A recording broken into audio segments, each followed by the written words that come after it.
We are undeniably experiencing a world health decline like never before. Poisons everywhere are resulting in toxic overload on every level. In recent decades, a new source has compounded the problem.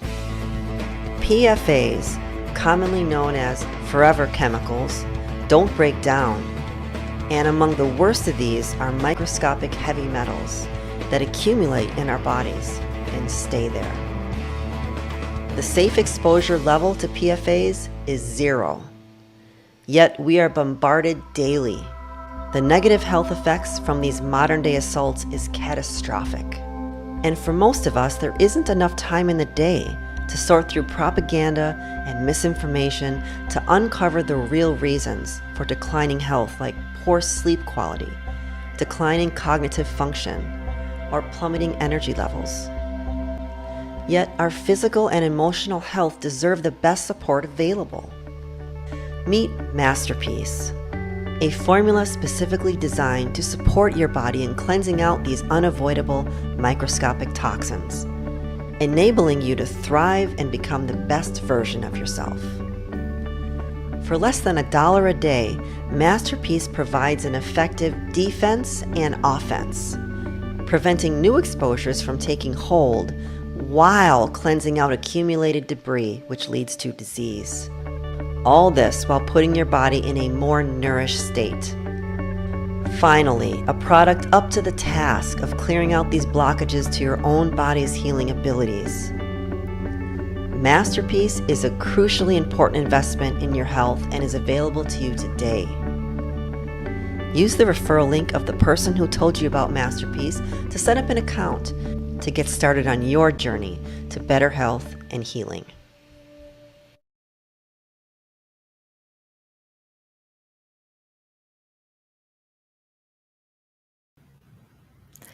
Welcome, everyone, to Sovereign Sisters Podcast. I'm your host, Angela Atkins of YourHealthUnbound.com, and today is a very special podcast episode. I have a very special guest today, Dr. Sherry Peel Jackson. She's a retired CPA, a certified fraud examiner, and a former IRS agent with over 30 years experience across the public, private, nonprofit, and government sectors. She's also an author, speaker, and financial strategist dedicated to helping individuals and businesses build wealth and achieve financial independence. Now, Dr. Jackson gained national attention after questioning the legal foundations of the U.S. income tax system, leading to a high-profile conviction and a 4-year prison sentence. Since her release in 2011, she has been on a mission to educate others on tax reduction, financial freedom, and breaking free from the traditional 9-to-5 grind. She's offered impactful books such as How to Stick It to the IRS and How to Escape the Rat Race. And she's developed a proprietary KPG system, Keep, Protect, and Grow, to empower individuals and businesses financially. With a social media following of over 44,000, Dr. Jackson shares daily insights and strategies to help people achieve lasting wealth and security. So get ready for a conversation that challenges the status quo and offers actionable strategies for financial success and legacy building. So I want to welcome Dr. Sherry Peel Jackson to Sovereign Sisters. So, I'm here, by myself, trying to get my life back. And that's where we changed to the story about how I changed my life when I got out, how I actually dug myself out of the pit and have gotten back to 6 figures and are moving on and helping and teaching people how to keep, protect, and grow what they earn. So let's talk about that, because you often talk about starting a home business to starve the beast. So what's the number one mistake people make when they try to do this, and what can they do to avoid it? The first thing that people do to mess themselves up with starving the beast is they don't get a home-based business. They need a home-based business. For example, when you're an employee, you don't have many deductions at all. But when you start a home-based business, you can write off your cell phone, which you're already paying for. You can write off your internet, which you're already paying for. your mileage and your supplies, all these things that you can't write off as a regular employee. The government loves you to be an employee. Like what was his name? John D. Rockefeller said he doesn't want thinkers, he wants workers. And the government is like, we want workers, we don't want people to think. So if you think and you have a job, let's say you're on a job and you're making $70,000, they're going to eat you alive in taxes unless you got a whole bunch of children or something like that. But if you start a home-based business on the side and do that in the evenings and on the weekends, then all these other deductions come into play. So you've got $70,000, let's say, on your W-2. And then let's say for the first year, your business only makes $10,000, but you could have $40,000 in expenses because you got mileage, you're trying to make the business grow. So you have, let's say, a loss of $30,000. If you had a loss, even let's take it down lower. If you had a $10,000 loss in your business the first year, that $70,000 that you were paying tax on from your W-2 now is reduced by $10,000. So we're starting out, instead of paying tax on 70, you're paying tax on 60. So most of my clients, they work a 9-to-5 job. They come home and decompress for a little while, spend time with their family. But instead of sitting up all day looking at the electronic income reducer or the electronic intellect reducer, which I call the TV, they spend the time and then they go work their home-based business 1 hour, 2 hours, 3 hours, depending on how long they stay up. And then on the weekends, they're working their business instead of, spending time watching the baseball. And I mean, I'm not against entertainment, but in the economies that we've had over the last 2 decades, you don't have time to be. My mentor says, if you're not making $10,000 a month, you don't have time to watch TV. But what's happening is they sit up, like the men, they'll sit up and watch football games all weekend. And my motto is, like, I don't really know who's playing football right now, but it's like, until Tom Brady starts stroking me a check, my team is the Jackson team. Because you're sitting up there wasting all that energy, screaming and hollering and throwing popcorn around for your team. Those guys are getting rich and you're sitting there wasting your time. That's the bread and circus that we live in. Bread They have these games that people get paid millions of dollars for, which we know now mainly are rigged. And I Right. don't care who doesn't like hearing that. These games are all planned out the whole season. Yes. And these guys are going along with it because they're getting millions and millions of dollars to Yes. play a game, which frankly, some of them aren't that good. Even when people are raving about this is the best ever. And I'm like, what? They're Yeah. playing a game. They don't do it really well all the time, but you're giving them all this big money Yeah. so that the people are mesmerized. They're like, it's also the idolatry that bothers me. Yeah. They put these people who are entertainers or sports figures up on some sort of pedestal. And I'm like, for what? Yes. Because they make a lot of money? That doesn't make sense to me. So it's all bread and circus. Yes, it is bread and circuses. And so, I mean, this is almost like Rome. We're caving in from within, Angela. So Absolutely. yeah. So basically, I got home. I said, okay, I'm working a job because I have to, because a halfway house makes you work a job. But I want to get back to the top at some point. So I was working a regular job. I got a part-time job so that I could start making sure that I have extra money to grow the business. At some point or another, I met a mentor that actually was somebody that knew me from afar from watching the videos and said, hey, are you still speaking? You're a great speaker. And I said, well, no. And then he said, okay, well, I want you to, know who I am. So I looked him up. He was, very, very great orator and had a lot of knowledge. So I started speaking on stage with him and teaching people my part. So his part is to help people to start businesses, and my part was to help them to keep the money once their business started growing. So it was like hand in glove. And then that's when I started to get back to the point where, okay, I'm on the ground now. I'm not in the pit anymore. I'm on the ground. So how do I get back to where I was before? Then that's when the KPG system was born. Keeping what you earn, first of all, involves making sure that you're not spending frivolously. I didn't have money to spend frivolously, but things like getting a whole bunch of credit card debt. I would go as far, Angela, as to make a list when I go to the grocery store and make sure that I didn't go to the grocery store hungry, because every time that I would go to the grocery store hungry, I would spend another extra $20, because I was hungry. So I would just eat something before I left so that I wouldn't be hungry. One of That's the a simple practice that I use with my clients. I tell them, don't go shopping hungry because you wind up buying more and probably the wrong stuff. Yeah. right, simple. And things like, making sure, like going to the thrift store. There are a lot of people out here, and the big thing is going on right now with all the luxury brands finding out it was made in China. But even when I got out, it was like, okay, I need clothes. I'm going to the thrift store. I'm not going to needless markup. I'm going to the thrift store to get me something, and the clothes look nice there. I've even found things that are brand new there with tags still on them. So that and one of the things is heating and cooling. So of course, in the wintertime, I was when I finally did get another house. It's pretty big house. I'm here by myself. I've got a space heater that I take from room to room. I'm not going to sit and have a really high bill. This is back then. So I would take the space heater around, but Georgia is hot in the summer. So what am I going to do? I made a portable air conditioner. I used a styrofoam cooler, put 18 bottles of ice in there, froze it in the freezer, 18 bottles of ice, cut a hole in the top, two holes.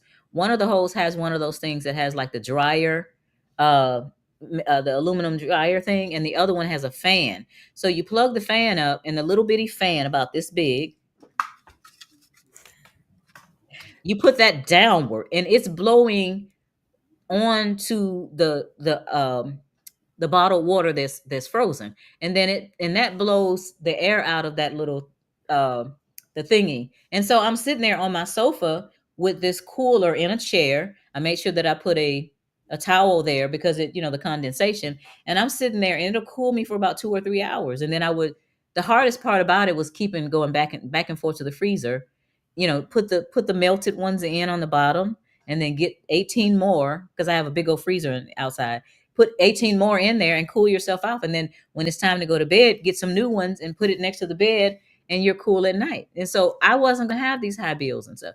So So that's what they say, what necessity is the mother of invention. So yeah, you figured it out for yourself. yeah, This is what I don't get about people. They would rather go into debt than have to struggle a little bit to figure it out for themselves. And there's so many options that yeah, you can do that you don't have to go into debt. I personally can't stand being in debt. Believe me, I lived once poor. I'll never do that again, and I'll figure it out. I will do. Thank you for the suggestion, because if I ever need it, that's what I'm going to do.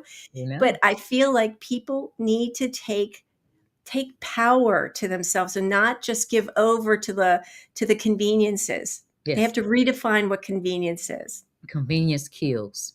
Yeah, And so that's what I would do for the keeping, keeping, making sure that, not necessarily buying name brand things, go to the grocery store, you might not get all of those things to keep. Protecting has to do with making money. It's not about what you keep. It's not about what you make, it's about what you keep. So you have to protect your money.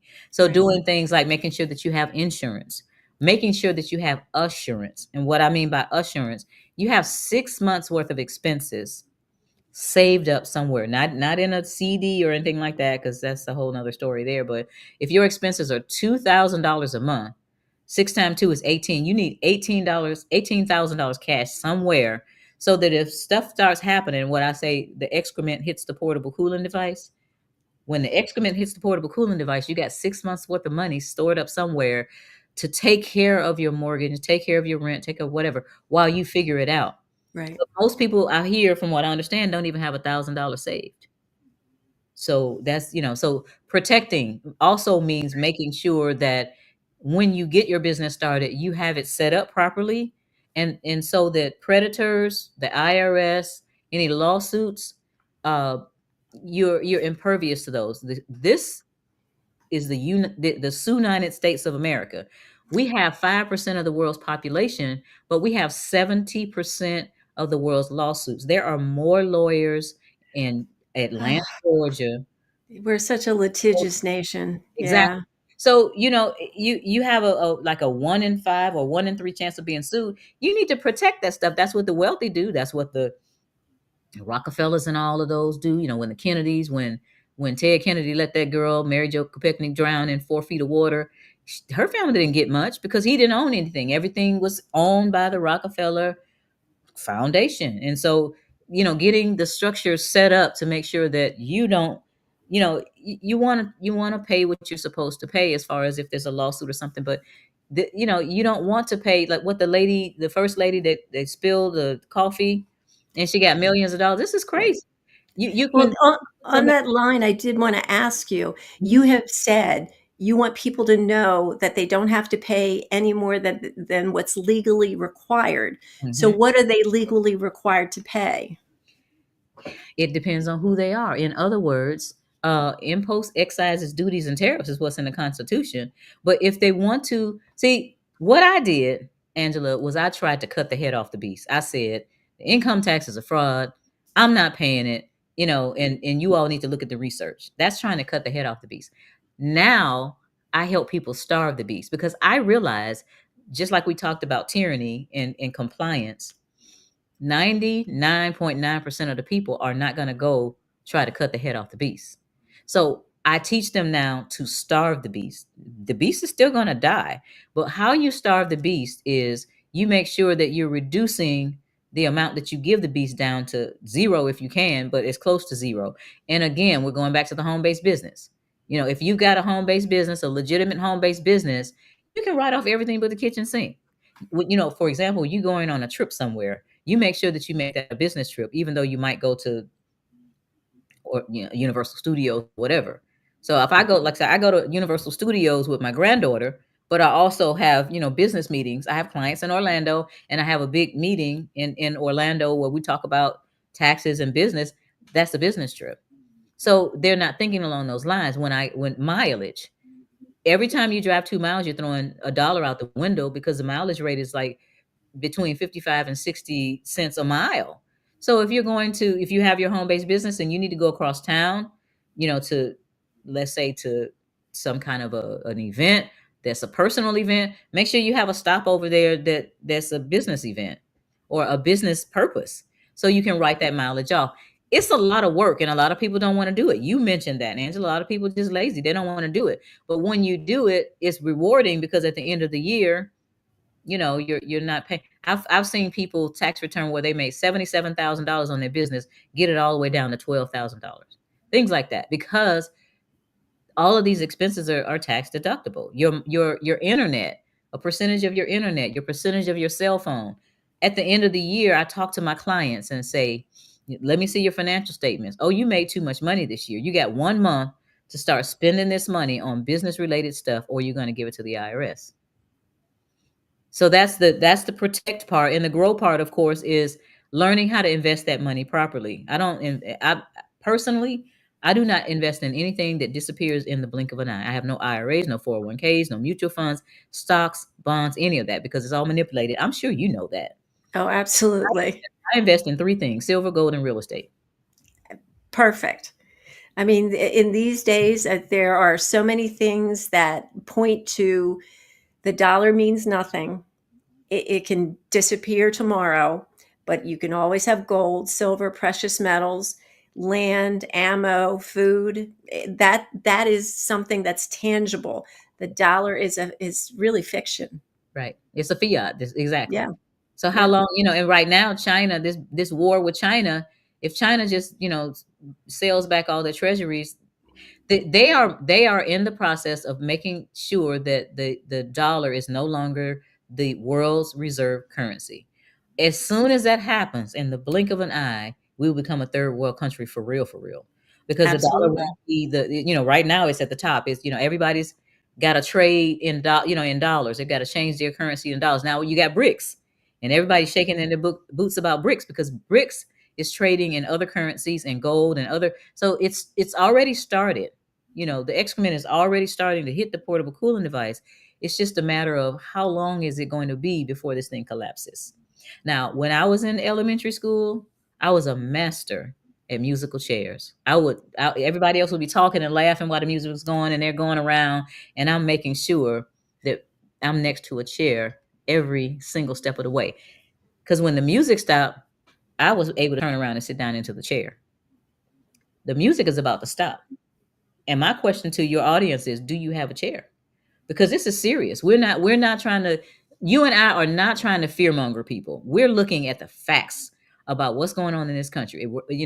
It's my personal opinion that the Democrats and the Republicans are two wings on the same bird flying us into the abyss. I don't vote because I feel like changing the players without changing the game is an exercise in futility. It's a kabuki Absolutely. dance. In the last 40, 50, 60, 70 years, nothing has changed for us economically, especially. Whether there was a Democrat or a Republican, we're still, broke. Now, I will say in the last Trump, I did pretty well in those years. But again, we cannot depend on government. We have to depend on each other. So everybody needs to wake up and stop paying attention to what they're trying to tell you and focus on what's good for you and your family, which is definitely not what they're trying to tell you, especially after 2020 and 2021. Yeah. So I truly appreciate what you're saying. Do you have an idea of how we can get people to wake up to this? Because there are so many people who are caught in the matrix, as they call it. I don't even like using it, but it's a good metaphor. They're caught in the matrix, this grind every day. Then they spend their weekends with the bread and circus, and they can't get out of that mentality to take. That's why I went into this, for teaching people sovereignty, teaching people to start thinking for themselves and not adopting other people's thoughts. So, do you have a way that we can start that people can wake up? What you're doing now is just educating people, getting the word out there, having podcasts like this, having discussions like this. Because again, one of the things I learned in prison, you cannot help anybody that doesn't want to help. If they don't want help, you can't help them. But now that all of this is coming out, people are starting to search, and Mm-hmm. they will find you if you're putting the content out there. Having, when before the pandemic, and I did say pandemic, I'm before with you. the pandemic, I was speaking all over the country with, the KPG and telling people how to start businesses and helping them start businesses. And then, 2020 came. 2020 was a thief in itself. But now everybody wants everything online. So I haven't been doing much speaking. However, clients are calling me. It's like, look, I don't want to file taxes, or I didn't file. A lot of people just, listen to some kind of a remedy and they didn't file, and the IRS didn't pay attention to their remedy. And now they're saying, oh, back taxes. And I help people with audits. I love to help people get, with audits in the background. I help my clients that are being audited. And, the last one that I finished got money back because I know how to beat an audit. But just, they're coming, Angela, they're coming. And more and more, I've had soldiers from Kuwait call me saying, I've been crying for 3 days because I saw, what I'm fighting for is not what I thought I was fighting for. That's a All the way shame. back to Vietnam, when all those people died for Standard Oil's right to drill in the Bay of Tonkin. That people don't know these things. The education is out there, but they're being entertained. And so when they decide to switch off the entertainment and start really understanding what's happening to them and their families, then they're ripe for podcasts like yours and maybe YouTube channels like mine. Yeah. So another thing you talk about is Plan B. So explain to us what a Plan B is, and what we can use to help reduce or eliminate taxes, and what you do. Plan B is really not about the taxes. The taxes part is start your home based business and write off everything but the kitchen sink. Get yourself to the point where you're not getting a W-2. You have more flexibility when you're not receiving W-2s, 1099s, K-1s. You have more sovereignty over your income when you have a business, because the tax code is written for businesses. Back in 2016, when Hillary Clinton and Donald Trump were debating for the presidency, she got up there and said Donald Trump doesn't pay his taxes, and everybody said they sucked all of the air out of the room. And I don't have TV because I don't watch it, but then they called me, and so they were saying Donald Trump didn't pay his tax. Everybody. So I got online and I listened to that part of the debate, and he said, "Yeah, I'm a smart man." Well, he is a smart man. Do what the wealthy do. That's how you reduce taxes. Wealthy people don't pay taxes.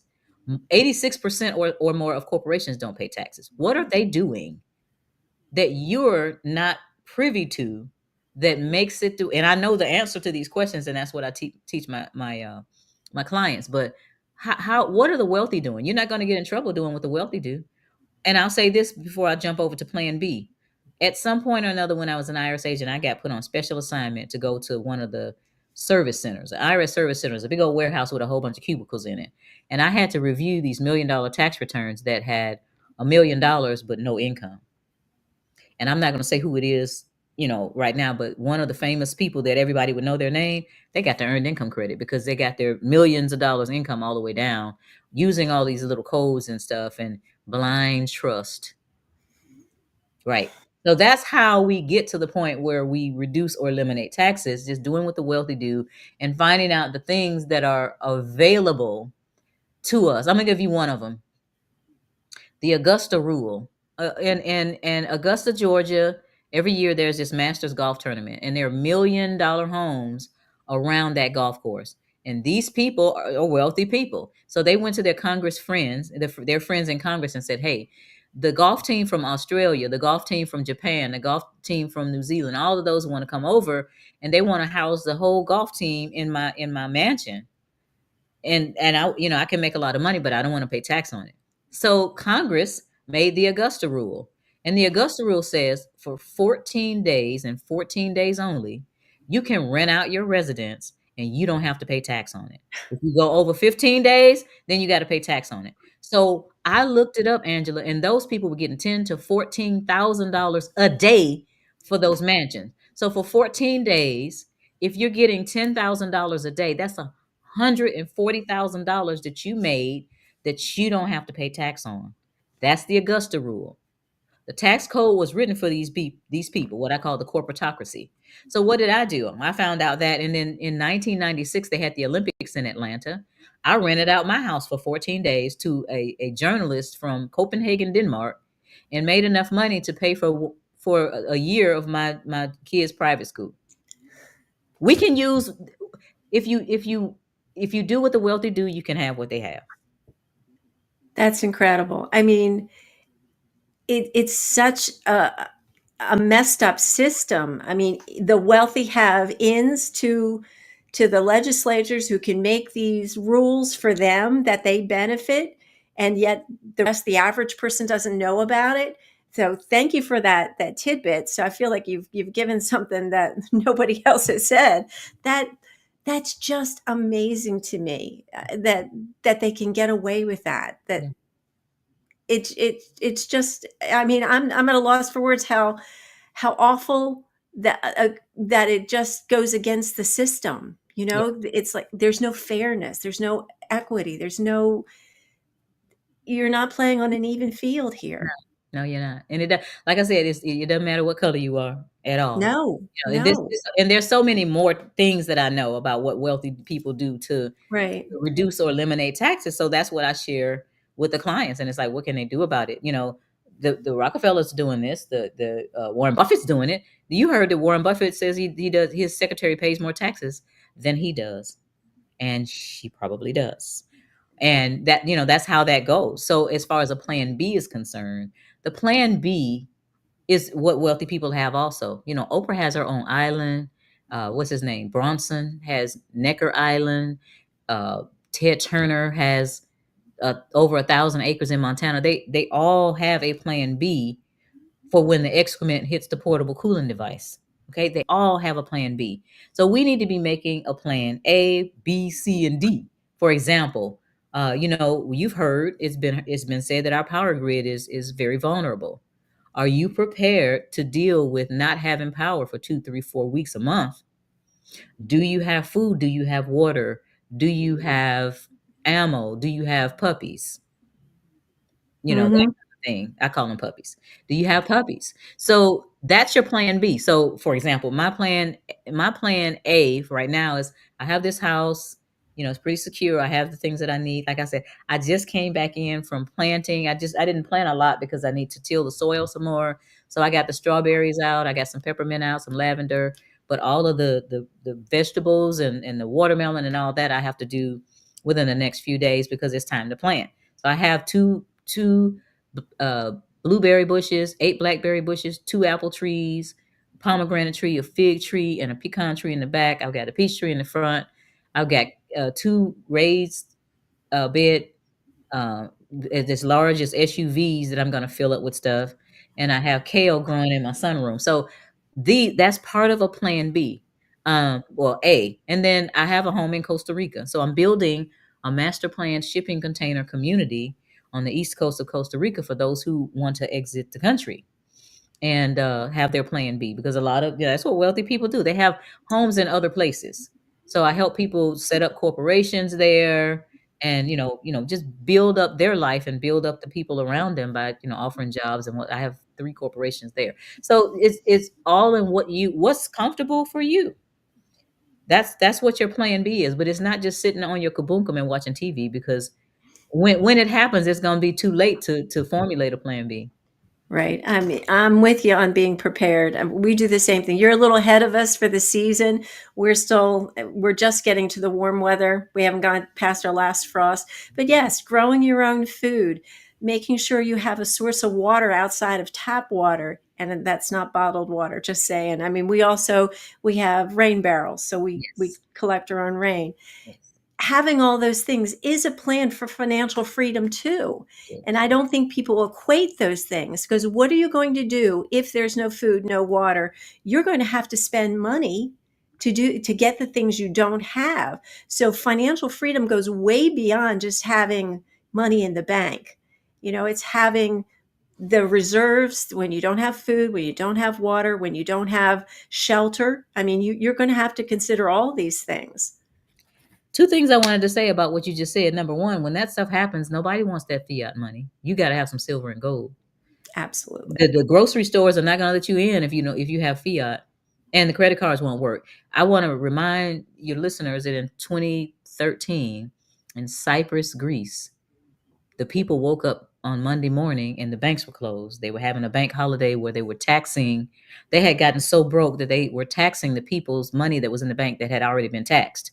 So depending on how much money you had in the bank, you paid an extra tax on that money. People were not able to get into the banks. People were only after 3 days able to get money out of the ATM, but they could only get 50 euros a day. Mm. How can you feed a family of 6 on 50 euros a day? This should not be happening, but it happened in Cyprus, and it could happen here. So what are you going to do with your debit card? And the ATM doesn't work.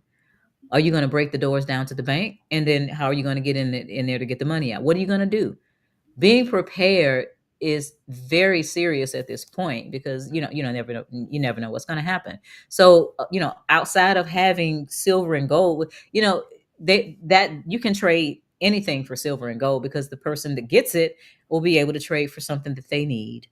um, Seeds. I have lots of seeds, and they aren't the GMO seeds. So that's something that is tradable, and a whole bunch of other stuff. So researching what you should do as far as protecting your family and your plan B should take the place of people watching the soap operas or whatever the heck they watch. I don't know what they watch, because I don't know. I don't even know what's on TV.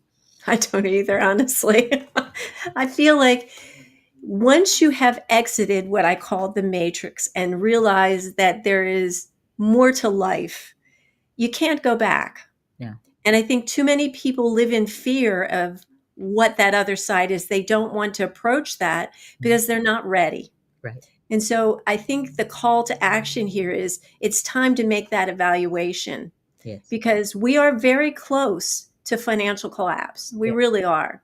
Yes. And if you don't have something other than fiat currency, you are going to be at a loss, whether it is gold, silver, other precious metals, food, water, ammo, seeds. It doesn't matter. You have to have something, and you have to be prepared. You're not going to be able to do that the day after the collapse. No. So you have to do it today.